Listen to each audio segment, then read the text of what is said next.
जय गुरु जी। गुरु जी के श्री चरणों में मेरा नमस्कार।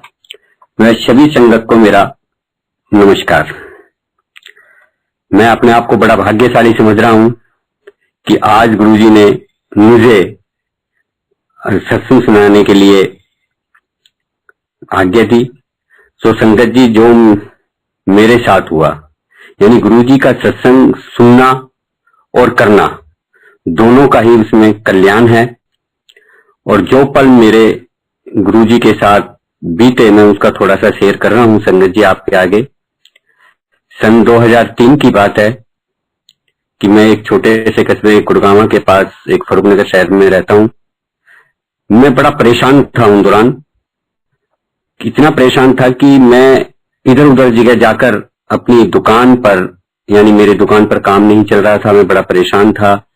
मेरा किसी तरीके से काम चले, इस वजह से मैं कई मतलब ओझा के पास या समझो आप किसी के पास जाता था। 10-5 दिन में दुकान खुलती थी तो वो पैसे भी लेते थे। वो 10-5 दिन मेरा काम ठीक चलता था, फिर वैसा का वैसा हो जाता था। एक बार इतना परेशान था तो मेरे से मेरी मम्मी, यानी मम्मी ने मुझसे कहा कि ऐसा है, वो दीपक एक गुरुजी के पास जाते हैं, तो अब वहां जा। मैं बोला मम्मी, मैं सब गुरुओं के पास जा जाके देख लिया, वो पैसे लेते हैं और फिर 10-5 दिन तक मेरा काम ठीक चलता है, उसके बाद फिर मैं वैसे हो जाता हूँ। तो मम्मी ने कहा नहीं, तू एक बार दीपक से बात कर, वो जो जा रहे हैं वो एक बार तू वहां होके आ। मैंने कहा ठीक है। मैंने दीपक के पास फोन किया, अपने छोटे भाई के पास फोन किया कि यार ऐसे ऐसे बात है। तो उसने कहा हाँ भाई, आप आ जाना और आप गुड़गांव से महरौली वाली बस में बैठना, वहां सुल्तानपुर एक स्टॉपेज आएगा, वहां उतर जाना, फिर मैं आपको वहां मिल जाऊंगा। मैंने कहा ठीक है। मैं संगत जी एम्पायर स्टेट यानी सुल्तानपुर उतरा, स्टॉपेज पे खड़ा हुआ। वो नोएडा से आता था तो उसने मुझे वहां से लिया और वो एम्पायर स्टेट के गेट के सामने जो हम वहां गए और उसने गाड़ी पार्किंग जब की अपनी, तो उसने मुझे बताया कि आप मेरे साथ साथ अंदर आना और ये मत सोचना कि जहां मैं बैठूं वहीं आप बैठे। जैसा आपका नंबर आए, जैसे वहां संगत कर रही हो वैसे करना। जैसे ही वो मुझे एम्पायर स्टेट में ले जाने उसमें ले जाने लगी तो मैं बोला यार तू गुरु के पास जा रहा है या किसी ऐसे आदमी के पास जा रहा है? यहाँ तो सारी कोठियां कोठियां हैं, मुझे कहाँ लेके जा रहा है? बोला नहीं नहीं, आप आओ, आपको ठीक लगेगा, और वो गुरु जी है, साक्षात शिव है। मैंने कहा ठीक है। अब मेरे मन में और मेरे अंदर भाव वही आ रहे थे जो मैं मिल के आ रहा था, जैसे मैं जाता था और गुरुओं के पास। लेकिन एक दिमाग ये भी काम कर रहा था, यार बड़ी कोठियों में बैठ रहा है, ये तो काफी पैसे लेगा। क्योंकि दिमाग में ये था कि मैं काफी पैसे दे चुका था और मैं पैसे वालों के ही पास जाता था कि ये करना पड़ेगा, ऐसा हो जाएगा, वैसा हो जाएगा। मैंने कहा ऐसा ना हो कि दीपक और ज्यादा खर्चा करा दे। अंदर से ये भी ख्याल है और मैं उसके साथ साथ अंदर जा रहा था। और जो भी संगत वहां जा रही थी, मैं सबको देख के सोच रहा था यार ये सब बड़े वीआईपी लोग जा रहे हैं, चलो। मैंने उनके साथ साथ जब मैं गया एम्पायर स्टेट में घुसा, जहां हमने हाथ जूता सेवागर में जूते चप्पल उतार कर जैसे ही हम अंदर गए और अंदर जाके देखा कि अभी गुरुजी वहां थे नहीं, सिंहासन पर बैठे नहीं थे, सब लोग बैठे हुए थे। तो मैं भी जाके बैठ गया, दीपक भी जाकर बैठ गए। इतने में मैंने देखा अंदर से संगत जी, गुरुजी एक कमरे में से आते हैं, सारी संगत खड़ी हो जाती है।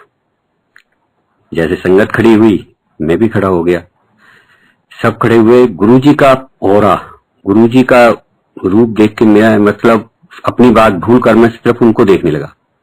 मैं बोला क्या चीज है, कैसे हैं? और वहां बैठे हुए मैं लोगों को देख रहा था उस वक्त, मतलब वहां सारे वीआईपी लोग बैठे हुए थे। तो मैं सोच रहा था यार सारे बड़े बड़े लोग हैं और क्या चीज है। जैसे ही वो लोग बैठे, गुरुजी का ओरा देखकर गुरुजी जैसे सिंहासन में बैठे, हम बैठ गए। बैठने के बाद 5 मिनट में ही चाय प्रसाद आया।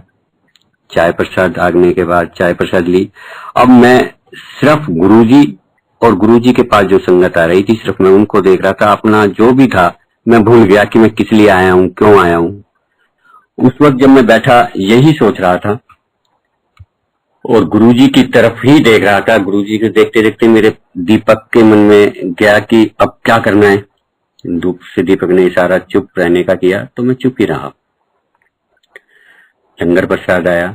लंगर प्रसाद खाने के बाद हम सब बाहर आए। उस दिन मेरी कोई बात नहीं, मैं गेट पे आया तो मैंने दीपक से कहा, मैंने दीपक मेरी तो बात ही नहीं हुई गुरुजी, जिस काम के लिए मैं आया था मैं तो भूल गया। दीपक बोला भाई यहाँ बात करने की जरूरत नहीं है, गुरुजी ने जो तेरी परेशानी है सुन ली। मैंने कहा यार ऐसे कैसे सुन ली, ना उन्होंने मुझसे पूछा ना मैंने उनको बताया, और उन्होंने बोला बस देख लेना तेरा काम ठीक हो जाएगा। मैंने कहा यार मेरे समझ में नहीं आई, पर ठीक है। बस मैं उनका ओरा, उनका जो संगत, उनका गुरुजी का सब वो देखकर, ओरा देखकर इतना मस्त रहा कि मुझे सारी रात बस गुरुजी गुरुजी दिखाई दिए। और मैं उसके साथ नोएडा चला गया, क्योंकि उल्टा मुझे फरुखनगर आने का साधन नहीं मिलता था, तो वो मुझे अपने घर ले जाता था नोएडा। दूसरे दिन मैं बैठ के फिर घर अपनी दुकान पर आया। ऐसे करके संगत जी जब मैं दुकान पे आया तो मैंने देखा कि मुझे कुछ रिलीफ हुई, और मैं उस बात के लिए भूल गया कि मैं क्यों जाता, तो बस मुझे एक चाव चढ़ गया कि मुझे अब गुरुजी के पास जाना है। इस तरीके से मैं गुरुजी के पास रेगुलर जाने लगा, और मेरा काम ऑटोमेटिक, मैं पहले साइकिल का काम करता था, एक छोटा साइकिल का नई साइकिलें बेचता था, रिपेयरिंग करता था। और गुरुजी के जुड़ने के बाद मैं इन्वर्टर, बैटरी, मतलब मेरा काम काफी बढ़ गया, और मैं गुरुजी की कृपा से इतना अच्छा काम हो गया कि मैं आपको बता नहीं सकता। और अब सिर्फ मुझे दिक्कत क्या आती कि मैं मंदिर जाता, फिर मैं नोएडा जाता, नोएडा के बाद फिर मैं घर पे आता, तो मुझे 1.5 दिन मेरा खराब हो जाता। तो एक बार ऐसे ही संगत जी मैं बड़ा परेशान था, तो मेरे पीछे से एक दोस्त था जो एयरफोर्स में सर्विस करता था। वो हर थर्सडे, यानी मैं बृहस्पतिवार को जाता था वहां गुरुजी के पास, तो वो बृहस्पतिवार को उसकी छुट्टी होती थी, वो किसी तरीके से मेरे शॉप पर आता, वो पूछता यार ये नरेश जाता कहाँ है। तो मेरे मिस्त्री ने, यानी जो वहां वर्कर ने काम करता है, वो कहते हैं किसी गुरुजी के पास जाते हैं वो, और रोज जाते हैं हर हफ्ते। तो बोला वो अब कब मिलेगा, बोला वो आज आएंगे शुक्रवार को। तो शुक्रवार को मेरी दुकान पर आता है शाम को। वो कहता है यार तू बृहस्पतिवार को ऐसे कौन से गुरुजी के पास जाता है कि तू पूरे दिन, मतलब शाम को जाता है फिर दूसरे दिन आता है, और तुझे क्या मिलता है। मैंने कहा भाई वहां सब कुछ मिलता है, अगर देख मैं कहां से कहां पहुंच गया, सब उन्हीं की कृपा है, उन्हीं की देन है, बस पूछे मत क्यों। मैंने कहा यार तू देखेगा, उनके चरणों के हाथ लगाएगा, हाथ में इतनी खुशबू आती है मैं तुझे बता नहीं सकता। बोला ऐसे कैसे। मैंने कहा हम गुरुजी के जब चरण छूते थे, जब गुरुजी के चरणों के हाथ लेके आते तो बाहर घर तक वो महक हमारे हाथों से नहीं जाती थी। मैंने कहा एक बार, तो अब मुझे क्या लगा कि उस संगत जी की उसके पास स्कूटर हुआ करता था। मैंने कहा अपने मन में सोच रहा हूँ कि गुरुजी अगर ये हाँ कर दे किसी तरीके से तो 1 से 2 भले हो जाएंगे, मैं इसके स्कूटर पे जाया करूंगा। और मैं किसी तरह से उसको सेट कर रहा था कि ये किसी तरह हाँ कर ले। तो मैंने कहा हाँ यार बलवंत वहां सब कुछ मिलता है, और मिलता भी है। तो वो मुझसे बोलता है यार मेरी टांग में जो है वो दर्द रहता है घोड़ों में, तेरे गुरुजी ठीक कर देंगे। मैंने कहा क्या बात कर रहा है, टांग वो सब कुछ ही ठीक कर देंगे, तू चलकर तो देख एक बार। बोल तो ठीक है, अगली बार से मैं तेरे साथ जाया करूंगा, अपन स्कूटर लेके चलेंगे, और फिर मैं हर हफ्ते में तेरे साथ जाया करूंगा। मैंने कहा ठीक है। मैंने वहां गुरुजी का स्वरूप था दुकान पर, मैंने थैंक यू बोला, मैंने गुरुजी किसी तरह का आपने इसको हाँ किया। अब हर हफ्ते मैं उसके, हर थर्सडे वो आता, मैं उसके स्कूटर से बैठकर वहां जाता। वहां उसको भी इतना आनंद आया कि संगत जी मैं बता नहीं सकता हूँ। उन्हीं दौरान गुरुजी का 7 जुलाई का बर्थडे पड़ा, तो हम बड़े मंदिर गए। बड़े मंदिर गए तो उसका पहला फंक्शन था, यानी उसने पहला ही अटेंड करना था वहां। वो हम अब क्या करने लगे कि अब अपनी फैमिली को भी ले जाने लगे, क्योंकि बच्चे अलाउड नहीं थे एम्पायर स्टेट में। तो गुरुजी ने मना किया हुआ था कि बच्चे नहीं आते हैं, सब बड़े आया करो, बच्चों को मैं घर पर ही ब्लेस करता हूँ। तो ऐसा होता था कि मैं जब जाता था तो बच्चे आंटी के पास ही रहते थे, लेकिन बड़े मंदिर में जब भी बड़े फंक्शन होते थे वहां सब अलाउड थे, यानी हम अपने बच्चों को लेके जा सकते थे। तो जैसे ही 7 जुलाई आई तो हमने कहा कि अब की बार इनोवा कर लेते हैं हम किराए पर, और दोनों फैमिली बच्चों सहित हम वहां जाएंगे बड़े मंदिर। तो वो अंकल भी राजी हो गए, मैं भी राजी हो गया, हमने एक इनोवा करी और हम बड़े मंदिर गए। अब संगत जी वहां क्या होता है कि जैसे ही गुरुजी का प्रोग्राम हो रहा होता है, उसका एक लड़का था कोई 5-1 साल का। वो हम तो क्या करते थे कि क्योंकि हमारी तीनों फैमिली वहां जाती थी, दीपक की फैमिली जाती थी और छोटे अनिल की फैमिली जाती थी, हमारे बच्चे तो आपस में वहां जाकर हम तो छोड़ देते थे कि गुरुजी के सारे है सब कुछ। और वो लड़का भी जैसे पता नहीं कहाँ मिस हो गया उनके हाथ से, मतलब वो खो गया, मिस हो गया, कहने की वो कहीं इधर उधर हो गया। और मैं हॉल में बैठा हुआ था। वो अंकल मेरे से आके कहते हैं कि नरेश खड़ा हो, फटाफट बाहर आ। मैंने कहा हाँ भाई क्या बात हुआ? बोला यार मैं सारे सब जगह लवली, लवली नाम था उनके लड़के का, कि लवली को देख के आया हूँ, कहीं नहीं मिला। और यार वो मेरे तो एक ही लड़का था यार, तूने अच्छे गुरुजी से मेरे को मिलवाया। अब मैं क्या करूं यार, मेरे तो टेंशन हो रही है। मैं सारे पार्किंग में देख कर आ गया, गाड़ी के पास देखा है, पूरा मंदिर छान लिया, मुझे लड़का नहीं मिल रहा। अब वैसे भी वो फौज का आदमी था। मैं बोला गुरुजी, गुरुजी अंदर बैठे हुए, मैं बोला गुरुजी अगर इसका है ये तो मुझे फरुखनगर रहने नहीं देगा, ये तो बड़ा मेरी टेंशन कर दी। इसके इसके नहीं, मेरे भी टेंशन हो गई। किसी भी तरह वो गुरुजी इसके लड़के को मिलना चाहिए। आप यकीन नहीं करेंगे संगत जी, आज जहाँ बड़े मंदिर में झूला है, मैं वहां खड़ा हुआ था कुटिया के सामने यानी। और वो अंकल और मैं दोनों ही बात कर रहे थे। और वहां बड़ी उस वक्त यहाँ एक स्क्रीन लगी हुई थी, जो अंदर का सीन इस पे दिखता था। और मैं स्क्रीन के आगे खड़ा हुआ था कुटिया के सामने। और मुझे वो सारी बात वहां होकर बता रहा था कि यार मैं सारे मंदिर में देख के आ गया हूँ, मुझे कहीं मेरा लड़का नहीं मिला है। प्लीज भाई मैं कुछ भी कर, कैसे भी कर यार, चल तू मेरे साथ यहाँ दिखवा। और मुझे इतनी टेंशन हुई अंकल, वहां स्क्रीन पर जब मैं गुरुजी को देख रहा था और बोल रहा था कि गुरुजी प्लीज इसके लड़के को मिलाओ, नहीं तो ये मुझे फरुखनगर में रहने नहीं देगा और कहेगा यार मेरा लड़का खो दिया। ये ऐसे गुरुजी के पास ले गया। गुरुजी की मेहर, गुरुजी की कृपा, हम दोनों बात कर रहे हैं, पीछे से वो लवली आता है और उसकी पैंट पकड़ के कहता है पापा आप कहाँ हो, मैं ढूंढ रहा हूँ। और मैंने कहा यार बलवंत भाई देख। संगत जी उस दिन इतना विश्वास हुआ उसको, उस दिन का दिन है और आज का दिन है। गुरुजी ने उनके ऊपर इतनी कृपा, हम सबके ऊपर इतनी कृपा करते हैं, इतनी कृपा करते हैं कि सिर्फ एक मांगने की देर है।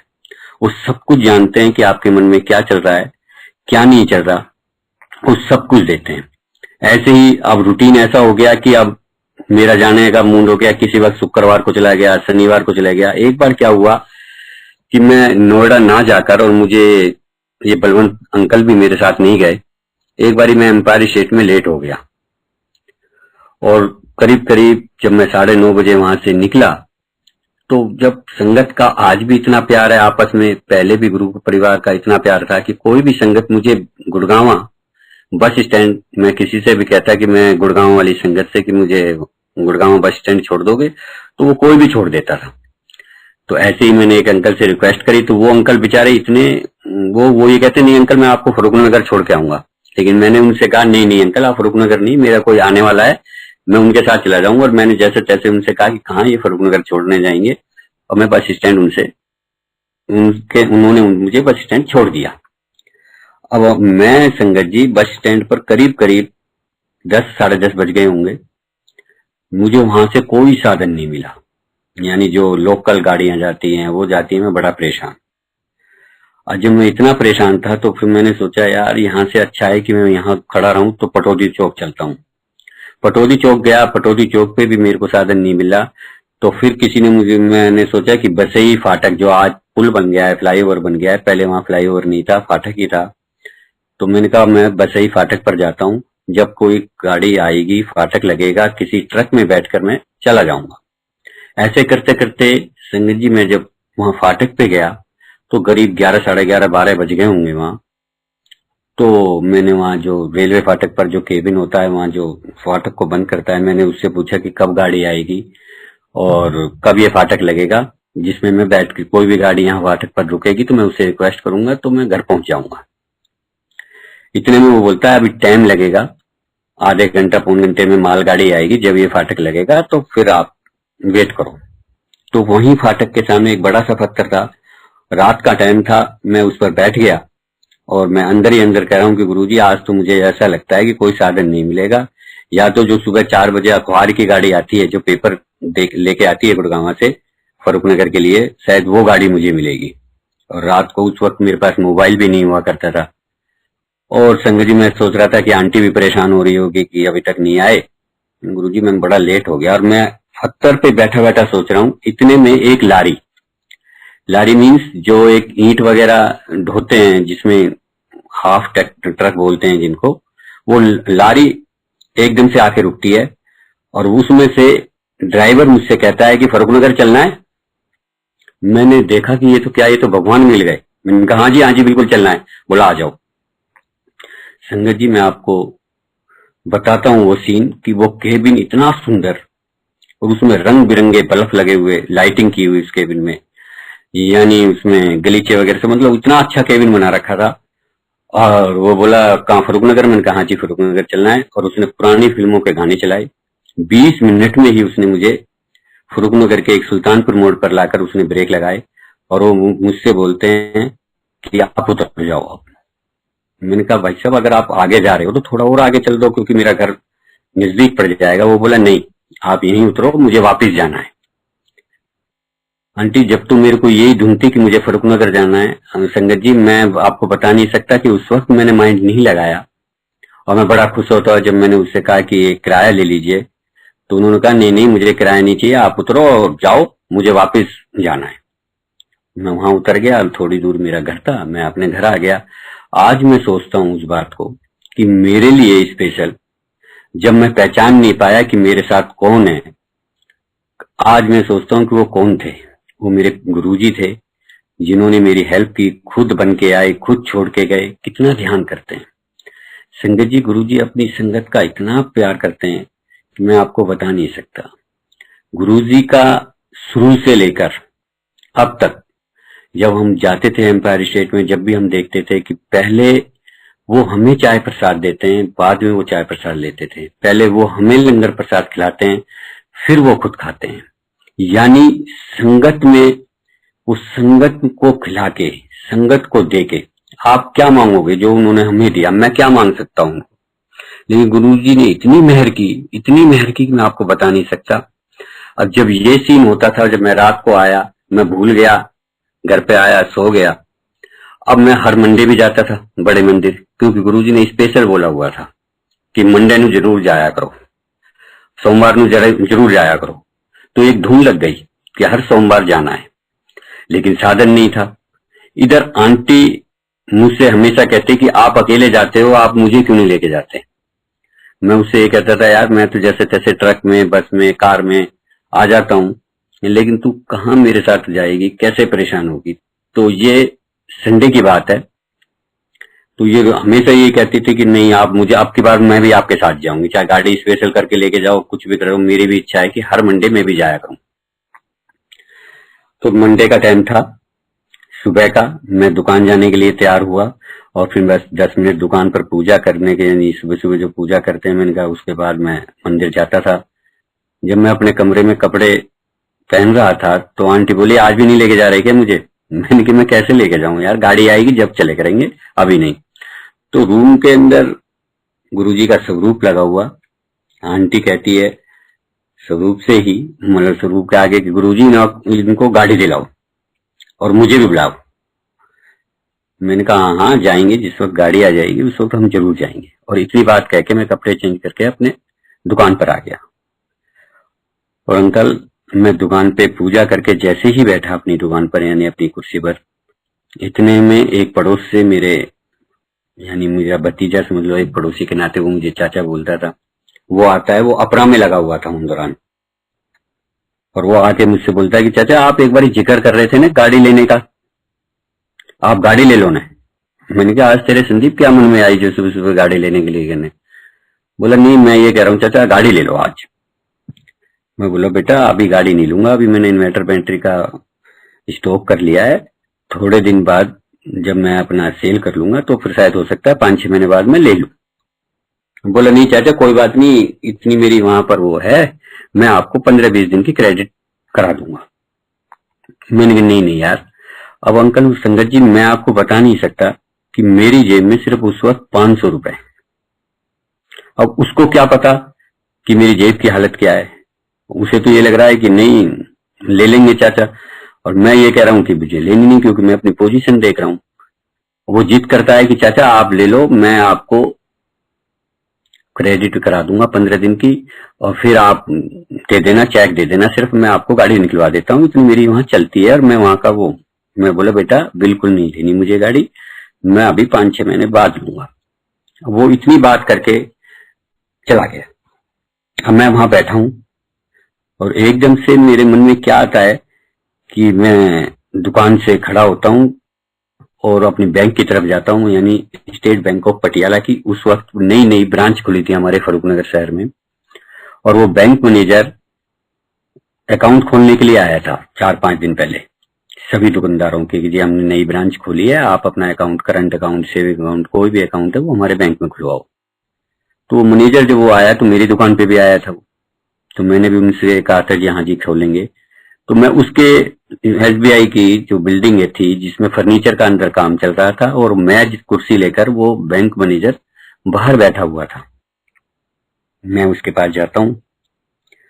मैंने कहा साहब आप मेरे पास परसों पहले दिन गए थे दुकान में। हाँ हाँ बैठिए बैठिए सर बैठिए, अकाउंट खुलवाने आया? मैंने नहीं अकाउंट खुलवाने तो नहीं आया मैं तो सिर्फ आपसे ये बात करना आया हूँ कि जिस वक्त आपकी ब्रांच खुल जाएगी, क्या आप बैंक लोन, बैंक खुल जाएगा तो कार लोन देंगे आप?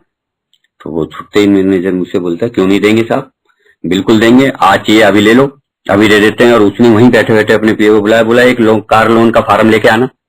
अब मैं बोला उससे, मैंने भाई साहब मुझे कार लोन के बारे में पूछना है, अभी लेना नहीं है। बोला नहीं सर आप लेके जाइए।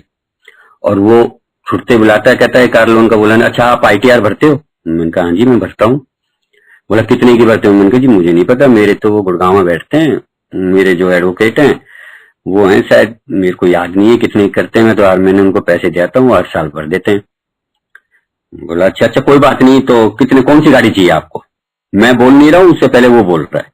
नहीं सर मेरा विचार तो ये है कि मैं अल्टो लूं। बोला कोई बात नहीं आप कोटेशन तो मंगवाओ। मैंने फिर बोला मंगवाइए ना, आप कोटेशन मंगवाइए। तो उन दौरान क्या था, एसटीडी वगैरह चलते थे, फैक्स। तो बगल में, बैंक के बगल में एक एसटीडी फैक्स वाला बैठा हुआ था। मैंने कहा यार आज संदीप आया था मेरे पास, मैंने संदीप के पास फोन किया, मैंने संदीप बेटा तू जो बैंक कोटेशन भेजेगा मेरे पास? बोला हाँ चाचा भेज देता हूँ। मैंने कहा इसी फैक्स पे भेज दे। उसने तुरंत ही मेरे पास कोटेशन भेजी। उस दौरान 3,20,000 रुपए की गाड़ी थी विद सीएनजी। तो 3,20,000 का, मैंने कहा मैनेजर साहब ये 3,20,000 रुपए का है। बोला तो आप इसमें कितने पैसे दोगे? मैंने जी मैं कितना पैसे दूंगा मैं समझा नहीं। बोला नहीं आप कितने रुपए का लोन लेना चाहते हो? मैंने कहा जी मैं 260 के करीब, आप दे देना 1,05,000 रुपए मैं दे दूंगा। बोला तो ठीक है आप 60,000 रुपए ले आइए और हम आपको 320 का भी डीडी बना के दे देते हैं। अब संगत जी आप ये सुनो कि मैं गया किस काम से था और गुरुजी क्या चाहते हैं। मैं बोला सर कितने पैसे? बोला 60,000 रुपए ले आओ, आपको 10 मिनट में डीडी दे देंगे। अब मैंने कहा ये तो एक बड़ा वो हो गया। अब इस मैनेजर सोचेगा यार ये गाड़ी लेने भी आ गया, अब इसके पास 60,000 भी नहीं है और ये कह रहा था कि 60,000 रुपए कर देंगे। ये बात सोचते मेरे दिमाग में जरा टेंशन हुई। मैंने कहा अच्छा साहब लेके आता हूँ। और मैं वहां से पैदल पैदल अपनी दुकान की तरफ आ रहा था। इतने में मुझे मेरा एक दोस्त है जिसने एमआरएफ का टायर ट्यूब का काम करता है, उसने मुझे आवाज दी, अरे गुप्ता जी आप कैसे आज सुबह सुबह कहाँ से आ रहा है? मैंने कहा यार कहीं नहीं, इधर ही गया था। मैं बोला भाई तेरे पास 20,000 रुपए पड़े हैं क्या? बोला हाँ पड़े ना लो। और उसने संगत जी मुझे 20,000 रुपए दे दिए। 20,000 मैंने लिए और मैं अपनी दुकान पे आया। और दुकान पे आके मैं अपने मिस्त्री से कहता हूँ, मैंने कहा यार आज तो मुझे ऐसा लग रहा है जैसे गुरुजी गाड़ी दिलाएंगे। बोला क्यों? मैंने कहा ऐसे ऐसे मैं बैंक गया तो उन्होंने कहा, और मैंने कहा मैं वहां गया तो वो कह रहे हैं 60,000 रुपए ले आओ और मिल जाएगा। लोग तो भाई साहब आप गए थे ना अभी बैंक? मैंने कहा हाँ। उनका अभी पीछे डबल बैटरी का एक इन्वर्टर बिक गया, 25,000 रुपए की सेल हो गई। क्या बात है। मैंने कहा यार 25 वो संगत जी, 20 वो, 45, 15,000 रुपए मैंने घर से उठाए जो इमरजेंसी के लिए रखे होते हैं, और 60,000 5 मिनट में मेरे पास इकट्ठे हुए और मैं फटाफट वहां गया और मैंने 60,000 रुपए दिए। उसने ना मेरी कोई आईटीआर देखी, ना मेरी कोई फाइल मतलब चेक करी, और फटाफट उसने मेरे को 20 मिनट में 3,20,000 रुपए का डीडी बना के मेरे को हाथ में दे दिया। पहला उस बैंक में पहला कार लोन मेरा था और मैं बड़ा खुश हुआ। मैंने कहा वाह। और फटाफट मैं घर आया, मैंने कहा भाई आज तो गुरुजी ने गाड़ी हमें दिला दी।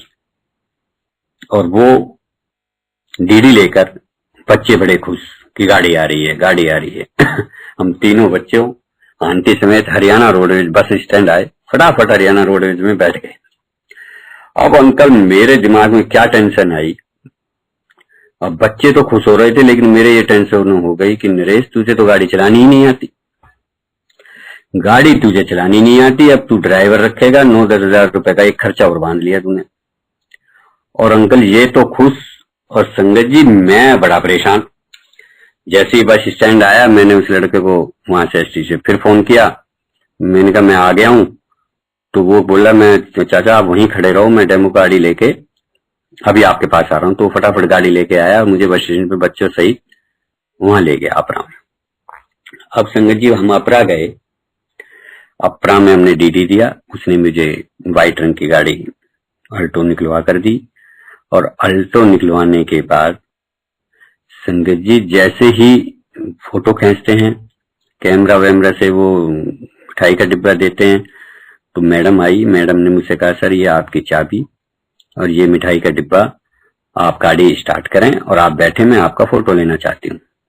मैं बोला अपने उस जो लड़का था मेरा पड़ोसी, मैंने उसी से कहा मैंने कहा बेटा गाड़ी तू चला ले, मुझे तो आती नहीं है, तू यहाँ से जरा चलना पड़ेगा क्योंकि मुझे बड़े मंदिर जाना है। वो बोला हाँ चाचा मैं आपके साथ चल दूंगा, टेंशन मत लो, गाड़ी मैं ले चलूंगा। इतने में मैं गुरुजी का स्वरूप ले गया था जो गाड़ी में लगते हैं, मैंने गुरुजी का स्वरूप लगाया गाड़ी के अंदर।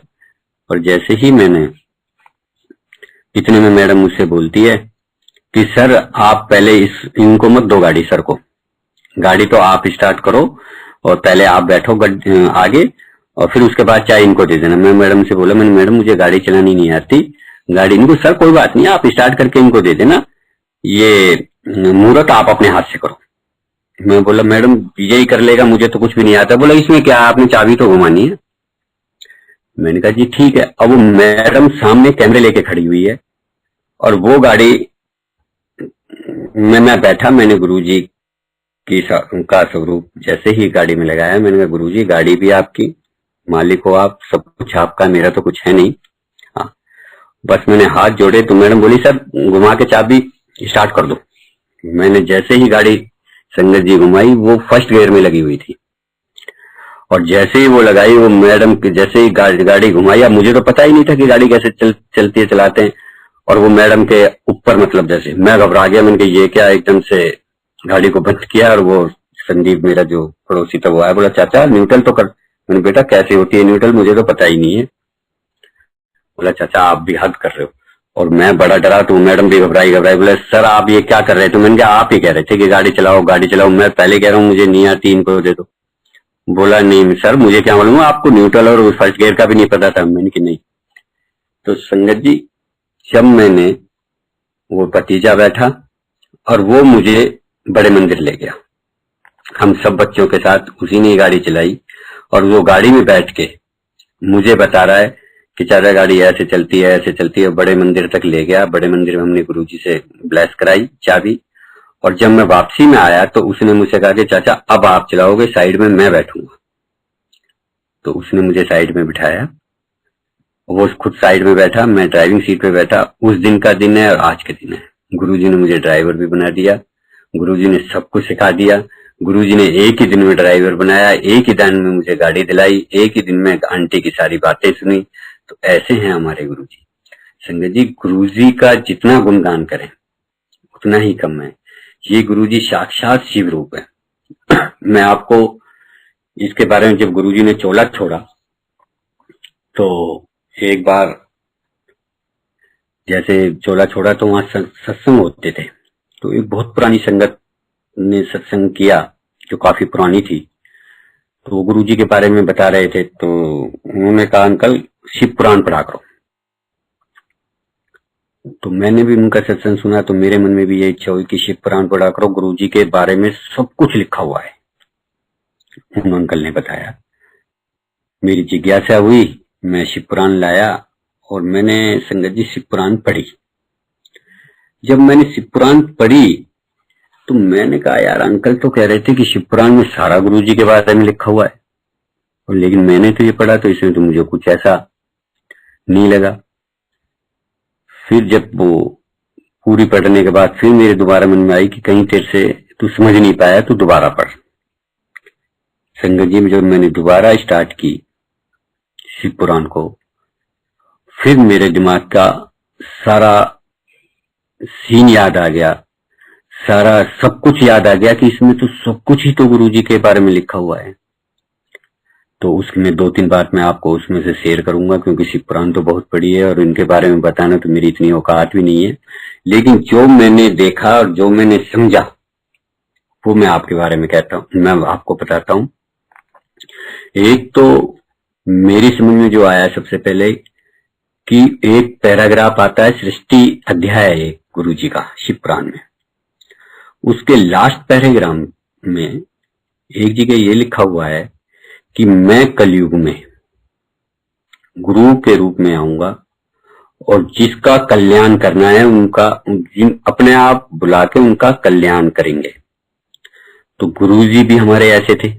मुझे वो दिन आया कि कभी गुरुजी ने ना कोई ऐड करी, ना कोई टीवी में, ना कोई अखबार में, ना किसी मोबाइल में, किसी में भी कभी गुरुजी ने कोई अपना ऐड नहीं करी। गुरुजी ने जिसको बुलाया वो अपने आप आया। मैंने आपके आगे सत्संग किया, आप जुड़े, आपके अंदर जिज्ञासा होगी, आप गुरुजी से जुड़ेंगे। वो गुरुजी का सीधा बुलावा, यानी गुरुजी से सीधे डायरेक्ट संपर्क है। कोई बिचौलिया नहीं है गुरुजी के बीच, और आपके बीच में, मेरे बीच में कोई नहीं है। मैं और मेरे गुरुजी के बीच में कोई नहीं है। तो उसमें ये लिखा हुआ कि मैं गुरु के रूप में आऊंगा और सबका कल्याण करें, यानी साक्षात शिव कह रहे हैं। एक बात जब मैंने पढ़ी तो वो गुरुजी से मुझे मिलती जुलती हुई लगी। एक संगत जी, मुझे सबसे अच्छी बात क्या लगी कि पूरी शिव पुराण पढ़ लेना आप। जब भी शिव को मनाया गया, नमस्कार करके मनाया गया। आप गौर करके देखेंगे कि जब भी किसी ने भी गुरु को पूजा, जिसने भी शिव को पूजा, वो नमस्कार करके शिव को मनाया गया। ऐसे ही हमारे गुरुजी थे कि गुरुजी के टाइम जय गुरुजी जो आज हम करते हैं, आज हमारे जवान पे रटा हुआ है। पहले जय गुरुजी नहीं होता था। पहले सब आपस में नमस्ते अंकल, नमस्कार अंकल और गुरुजी को नमस्कार। यानी साक्षात शिव जो बैठे हैं वो संगत से भी नमस्कार ही कराते थे। और शिव पुराण में भी जब भी किसी भक्त ने शिव को मनाया है वो उसको नमस्कार करके ही मनाया है। कहीं जय शिव जय शिव मतलब वो नहीं है। तीसरी बात मुझे ये लिखा, उसमें समझ में आई कि शिव ही सब देवताओं में अग्र यानी बड़े हैं। गुरुजी ने भी ये कहा कि आप किसी को भी पूछते हो, गुरुजी ने कभी भी किसी के ये नहीं कहा कि आप उस गुरु के पास मत जाओ, आप उस गुरु के पास मत जाओ या वो मत करो। आप किसी को भी पूछते हैं, लेकिन जो यहाँ आ गया मेरे दर पे वो सब यहाँ आ जाते हैं। अगर आप साईं के जाते हैं, आप हनुमान जी के जाते हैं, आप साम बाबा के जाते हैं, एनीवे आपको सब में गुरुजी दिखेंगे। ये शिव पुराण में भी लिखा हुआ है कि अगर आप किसी को, देवी देवताओं को अगर आप पूछते हैं तो वो आपके घर आ जाएंगे, पर मैं नहीं आऊंगा। लेकिन आप मुझे पूछते हैं, यानी शिव कहते हैं, अगर शिव की आप करते हैं यानी गुरुजी की करते हैं, तो वो सब देवी देवता 36 करोड़ देवी देवता आपके पास आ जाते हैं। तो ये बात मैंने शिव पुराण में पढ़ी तो वो गुरुजी से सारी बातें मिलती हुई, और उसमें हर जगह गौर करके देखना, गुरुजी का नाम भी आया है, गुरुजी का बारे में हर चीज आई है। तो संगत जी, गुरुजी साक्षात शिव हैं। गुरुजी, आपको गुरुजी से मांगने की जरूरत ही नहीं है। गुरुजी के चाय प्रसाद में, गुरुजी के लंगर प्रसाद में ही सब कुछ है। आप जाएं, बड़े मंदिर जाएं, गुरुजी का दर्शन करें, गुरुजी का लंगर प्रसाद लें, गुरुजी की चाय प्रसाद लें, उसमें ही आप सबका कल्याण है। हम सबका कल्याण है। हमें किसी से मांगने की ही जरूरत नहीं है। गुरुजी अपने आप सब कुछ देते हैं। संगत जी, एक बार की बात है, सन 2005 की बात है, मेरी वाइफ को डेंगू हो गया था।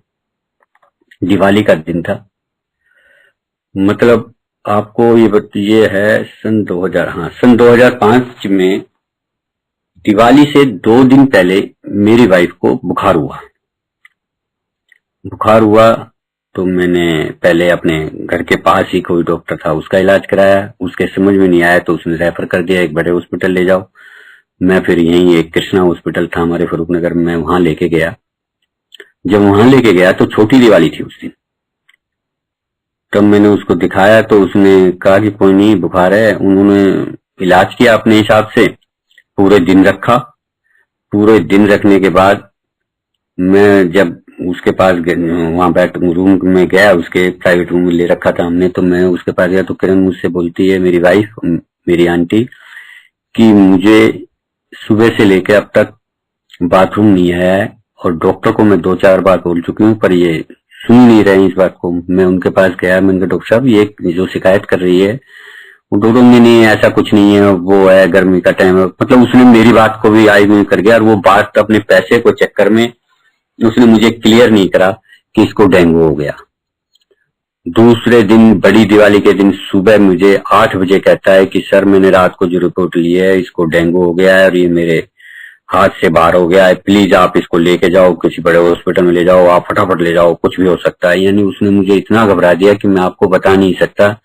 ना मेरे पास गाड़ी उन दौरान, ना मेरे पास कोई साधन। छोटे से कस्बे में मैंने गाड़ी देखी, गाड़ी बड़ी दिवाली थी इस वजह से कोई मिली नहीं। मैंने किसी दोस्त को फोन किया, वो दोस्त गाड़ी लेके आया। इधर मैंने अपने छोटे भाई को फोन किया, वो भी अपनी गाड़ी लेके आया। यानी हम गुड़गांवा में, मैंने अपने दोस्त की गाड़ी छोड़ दी, अपने छोटे भाई के साथ में गुड़गांवा में उनको बिठा के सीधा मैक्स हॉस्पिटल नोएडा लेके गया। जब मैं वहां लेके गया, डॉक्टर ने उसको इमरजेंसी में देखा और देखते ही वो डॉक्टर बोलते हैं कि आप किसको लेके आए। इनके मतलब पूरे शरीर पर मोटे मोटे फफोले टाइप के हो गए थे, सूज गया था, यानी सूजन काफी आ चुकी थी। और डॉक्टर ये कहता है कि अब कुछ ही क्षणों में नाक और कान में से अगर खून आ गया तो मैं इस खून को रोक नहीं पाऊंगा और इनकी डेथ है, ये मरने वाली है। वो दीपक को इतनी बात बुला रही थी और वो कह रही थी कि बड़ी दिवाली है, आप लोगों की तो दिवाली खत्म होगी, मेरी क्यों करते हो, क्योंकि डेंगू के मरीज में मुझे डॉक्यूमेंट्स इतने बनाने पड़ जाएंगे कि मेरा पूरा दिन खराब हो जाएगा। प्लीज आप इसे ऑल इंडिया हॉस्पिटल या सरकारी हॉस्पिटल में किसी में भी ले जाओ और यहाँ से आप उनको डिस्चार्ज करो। हमारा दीपक बोला जी हम ऐसे गुरु के पास जाते हैं कि हमारी भाभी को कुछ नहीं होगा, आप ही इलाज करेंगी और यही इसी हॉस्पिटल में होगा, चाहे कितना पैसा लगे, इलाज हमने यही कराना है।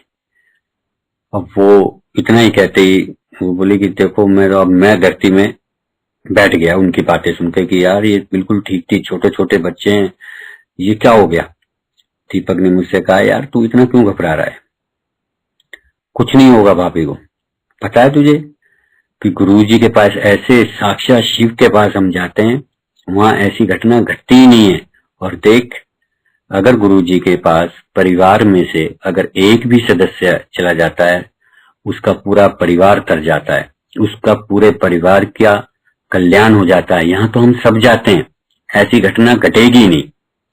वो मुझे दिलासा दिला रहा था, लेकिन जब मैं डॉक्टर की तरफ देखता था तो डॉक्टर निराशा दिला रहा था। वो बार बार ये कह रही थी कि इसमें कुछ नहीं है, आप इसे ले जाओ, इनकी डेथ है, ये मरने वाली हैं, आप क्यों टाइम खराब कर रहे हैं। अब वो अपनी जिद पड़ा हुआ था कि नहीं, आपको इलाज करना है, यही करना है, गुरुजी बैठे हुए, कुछ नहीं होगा। और संगत जी वही हुआ। बड़ी अप्रोच लगा के उस डॉक्टर ने जैसे ही एडमिट करना पड़ा, उसको एडमिट करते ही उसकी डिमांड थी कि मुझे प्लेलेट चाहिए, मुझे ब्लड चाहिए। गुरुजी की मेहर और गुरुजी की कृपा से ऐसा है कि हम तीनों भाइयों ने पहले अपना वो दिया, प्लेलेट्स दी, वो प्लेलेट्स चढ़ाई गई। जैसे तैसे हमने सारी रात आईसीयू में के आगे निकाली और वो आईसीयू में भर्ती हो गई। दूसरे दिन निकलते ही सुबह मैं दीपक से बोला कि मुझे एक बार गुरुजी के पास ले चल, मैं गुरुजी से मिलना चाहता हूँ। वो मुझसे बोलता है कि भाई आज गुरुजी का डे नहीं है, गुरुजी मिलेंगे नहीं और अपन कल चलेंगे, यानी थर्सडे को चलेंगे। मैं बोला नहीं, मुझे अभी मिल, क्योंकि वो एम्पायर स्टेट में रहते हैं भाई, अगर वैसे नहीं मिलेंगे तो मैं वैसे मिल लूंगा, उनसे ही रिक्वेस्ट कर लूंगा, प्लीज एक बार तू मुझे ले चल। वो अपने वादे पे था तो उसने कहा देख मैं तेरे साथ चल सकता हूँ, लेकिन मैं अंदर नहीं जाऊंगा, गाड़ी लेके चलूंगा, एम्पायर स्टेट के अंदर से अकेला तुझे जाना होगा, मैं नहीं जाऊंगा, क्योंकि मुझे पता है कि गुरुजी आज नहीं मिलेंगे। मैंने कहा ठीक है, आप बाहर, तुम बाहर खड़े रहना, मैं अंदर चला जाऊंगा। वो मुझे गाड़ी में बिठा के लेके गया। मैं वहां गुरुजी के पास जब गया, सुबह का टाइम था, 10-11 बजे का। मैंने जैसे ही गेट खोला, गेट खोलते ही अंदर से एक सेवादार आया, बोला हाँ अंकल बोलो। मैंने कहा मुझे गुरुजी से मिलना है। बोला अंकल गुरुजी तो अभी नहीं है, गुरुजी तो कल मिलेंगे। मैंने कहा नहीं मुझे पता है, मैं आता हूँ, मुझे ये भी पता है, लेकिन मुझे मेरे साथ ऐसी घटना घटी हुई है कि मुझे गुरुजी से मिलना ही है। और मैं रोने लगा आंटी। संगत जी, जब मैं वहां रोने लगा और मैं वहीं बैठ गया जो एम्पायर स्टेट की सीढ़ी के पास, तो वो अंकल गए अंदर, 5 मिनट में वापस आते हैं और मुझसे पूछते हैं क्या हुआ अंकल, क्या बात है, क्यों मिलना चाहते हैं। मैंने कहा मेरी वाइफ हॉस्पिटल में एडमिट है, डॉक्टर ने जवाब दे रखा है डेंगू हुआ है, और इस बारे में मैं गुरुजी से बात करने आया।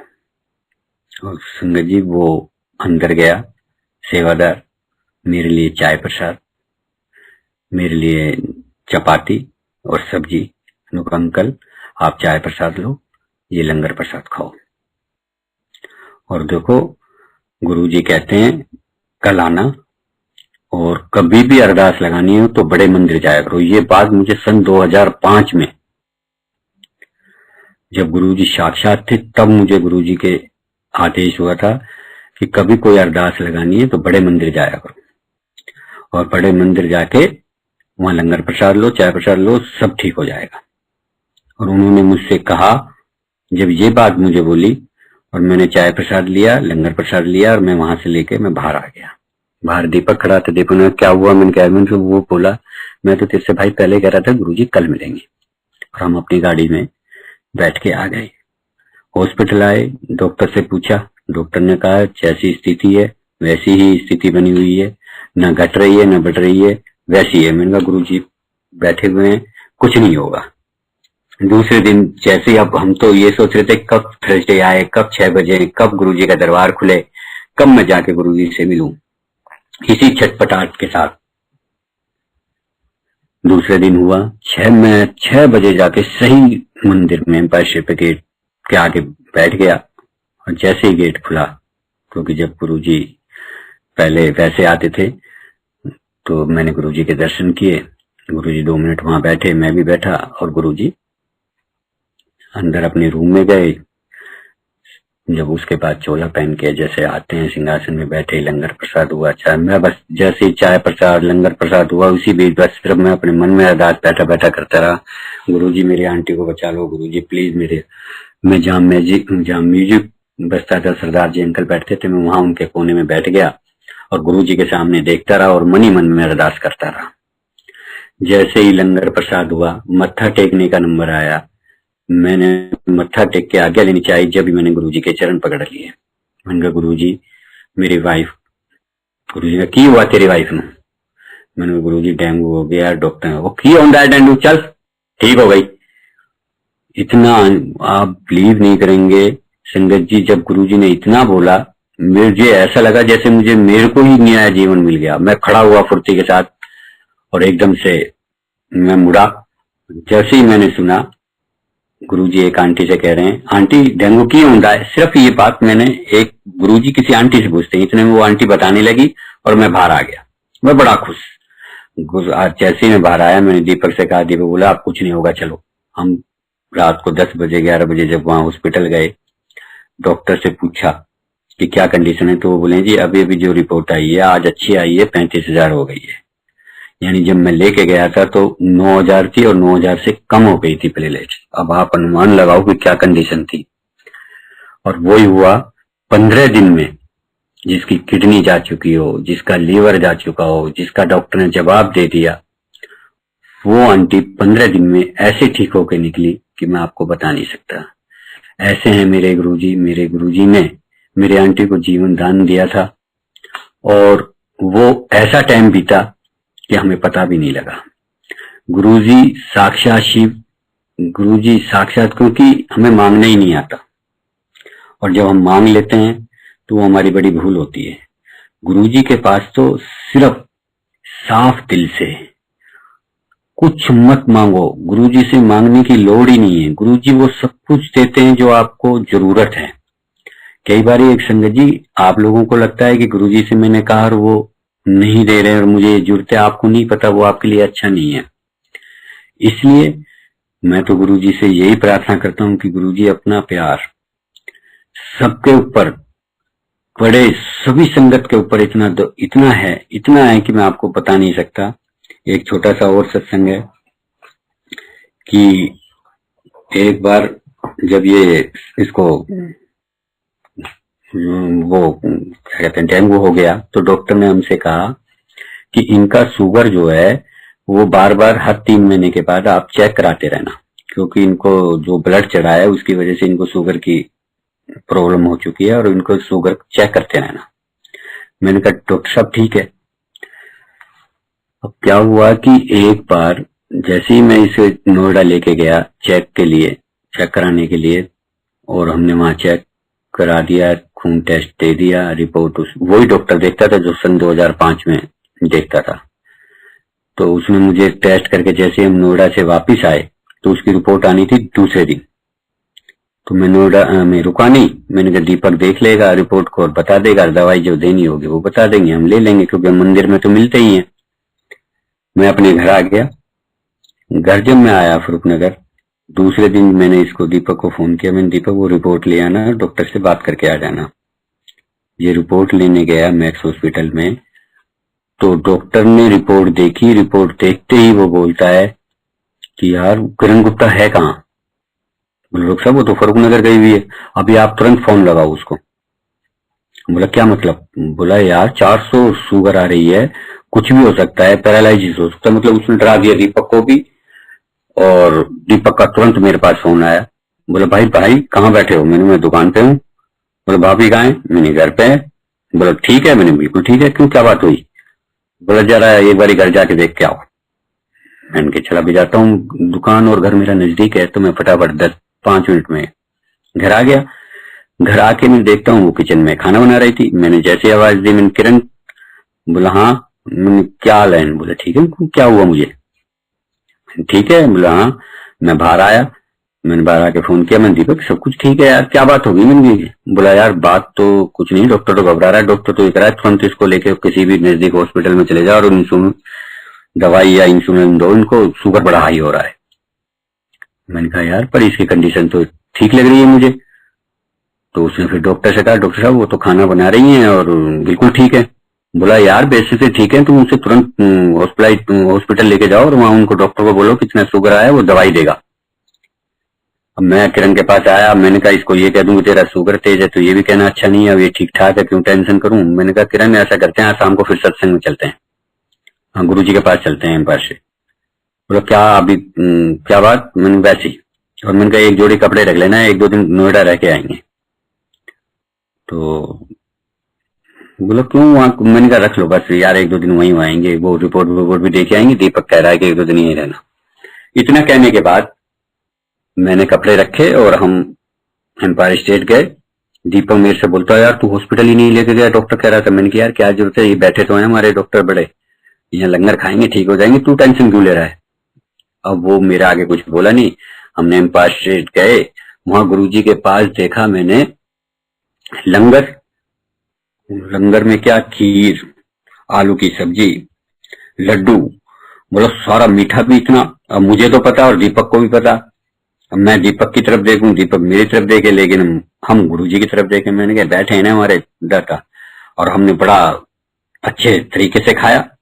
ना मैंने उसको रोका कि तू मत खा तेरे शुगर है, ना मैंने उसको बताया संगत जी की तेरे शुगर बहुत ज्यादा है। और वो कर आके हमने लंगर लिया, गुरुजी से मत्था टेका और अपने सीधे हम उसकी गाड़ी में बैठे। वो गाड़ी से जैसे लाया तो मैंने दीपक से कहा, मैंने दीपक एक बार यार डॉक्टर से अभी रात को ही मिल लेते हैं ना। तो वो बोला नहीं रात को नहीं, हम सुबह मिलेंगे। दूसरे दिन संगत जी हम जाते हैं डॉक्टर के पास, नीचे में पर्ची कटवाता हूँ किरण गुप्ता के नाम से। तो आप यकीन नहीं करेंगे, उसने मेरी अपने लैपटॉप पे या उस पर स्क्रीन पे चला गया होगा किरण गुप्ता।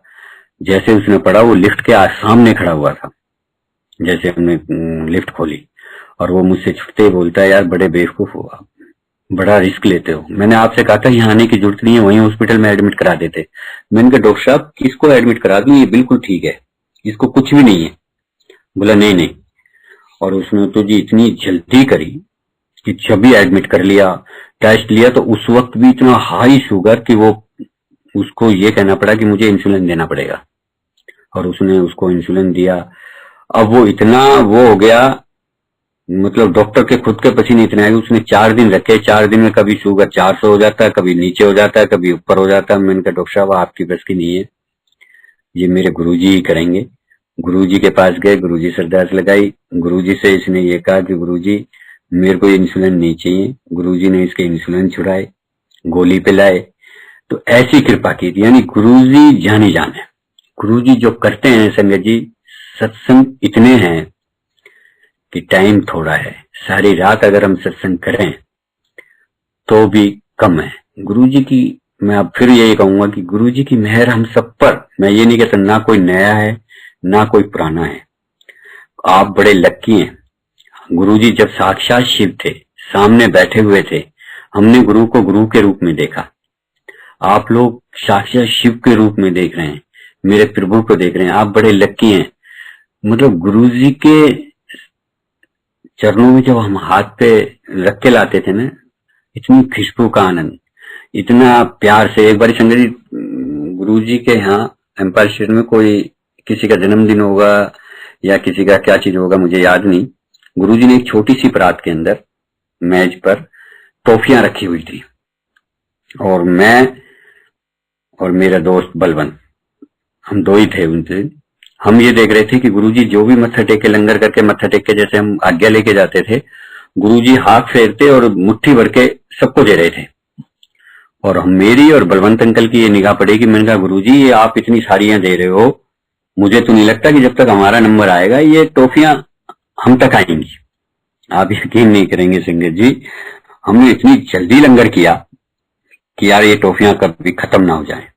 और इतनी लंबी लाइन थी, और लाइन में हम पीछे से ऊंचे उठ उठ कर देख रहे थे। मैंने कहा ले अब थोड़ी रह गई, अब थोड़ी रह गई। और आप यकीन नहीं करेंगे, जब हम अपने नंबर पे गए और हमने जब मत्था टेका, जो गुरुजी ने हमें टॉफियां दी, तो हमारे पास भी 13-14 टॉफियां आई थी।